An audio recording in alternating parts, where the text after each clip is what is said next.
ياخد قرض ويفضل يسدد فيه شهر واتنين وسنة واتنين وتلاتة، ويجي في النهاية يكون زهق خلاص، يقول لك لا انا هروح اعمل اي حاجة اخد فلوس واروح اخلص باقي القرض بتاعي.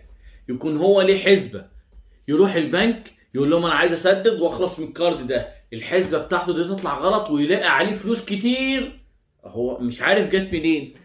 الفايدة المتناقصة. لما تيجي تروح تعمل كارت، موظف يقول لك شويه كلام كده، المهم تقول له نظام الفايده ايه، يقول لك وليكن 10%.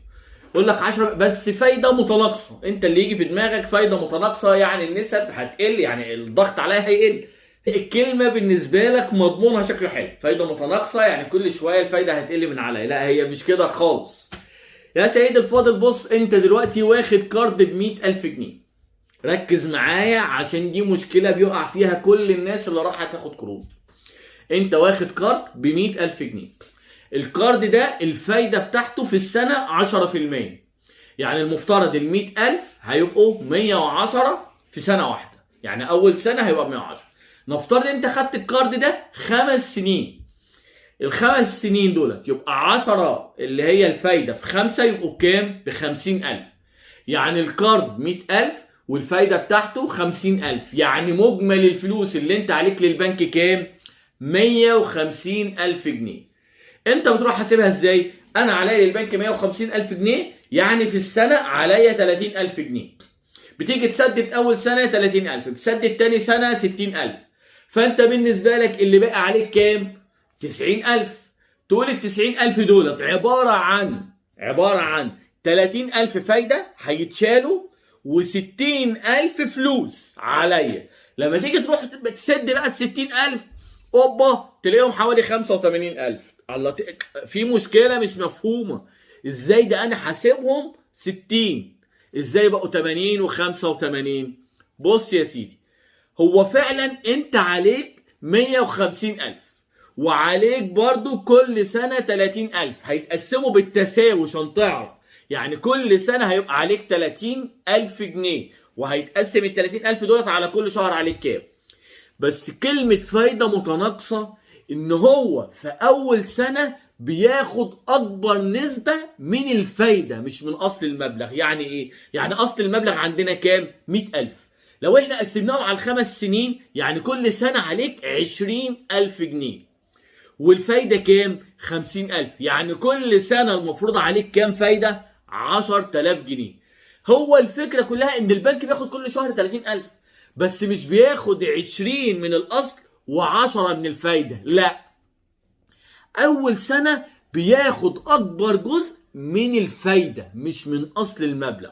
يعني ال20 اللي من الاصل دولت ممكن يسيبهم زي ما هم كده، ياخد مثلا 5,000 بس، ويجي من الفايدة ياخد 25,000 جنيه اول سنة. يبقى انت بتدفع اول سنة 30,000 بس، 30,000 مقسمة ازاي؟ 25,000 فايدة و5,000 اصل مبلغ. تاني سنة تلاقي البنك واخد 15,000 فايدة و15,000 من اصل المبلغ. يبقى اصل المبلغ هنا ناقص عليك كام؟ 20,000 مش 40,000، 20,000 مش 40,000. بقية السنين بيقللهم، هتلاقيهم بعد كده 5%، 3%، 2%. هتيجي في اخر سنين هتحس اصلا انت بتدفع في اصل المبلغ بتاعك مش فوائد خالص، ده في نهاية السنين.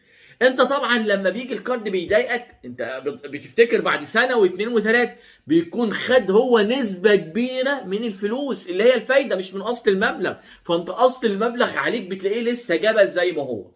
طيب لما انا بروح اسدد بعد سنتين ما بلاقيهمش 60,000، بلاقيهم 80,000.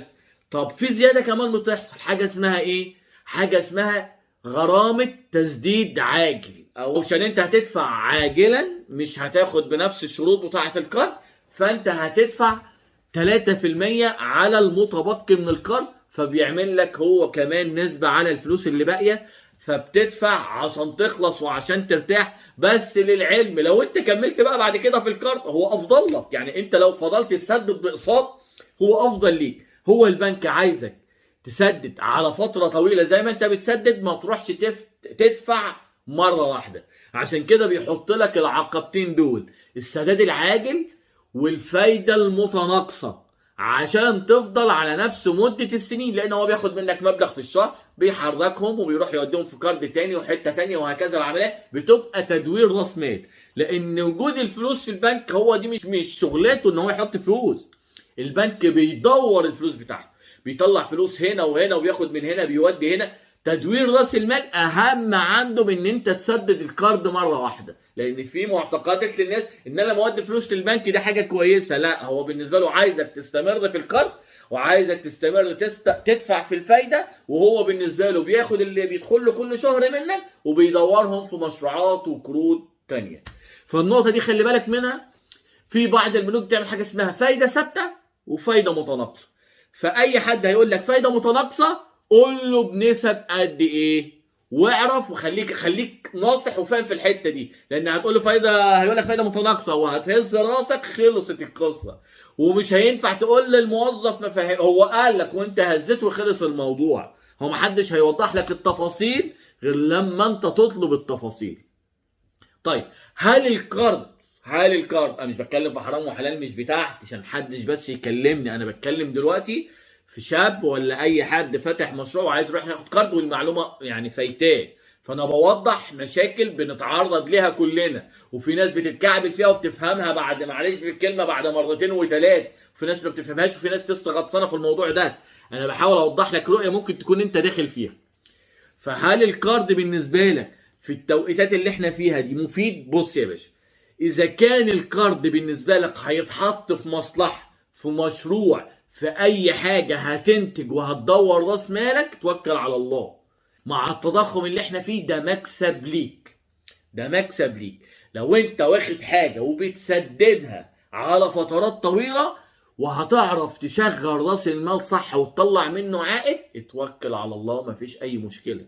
اذا كنت هتتكعبل في الاقساط مش منه الكارد نهائي. فايده الكارد ان هو مش بيحل ازمه ان انا عندي مشكله في اكل وشرب، دي مش اساسيات القروض. مش الكارد مش ان انت تاخد كارد عشان تروح تتفسح بيه وتروح هنا وتاكل وتشرب، مش هي دي الفكره اللي اتعملت عليها القروض.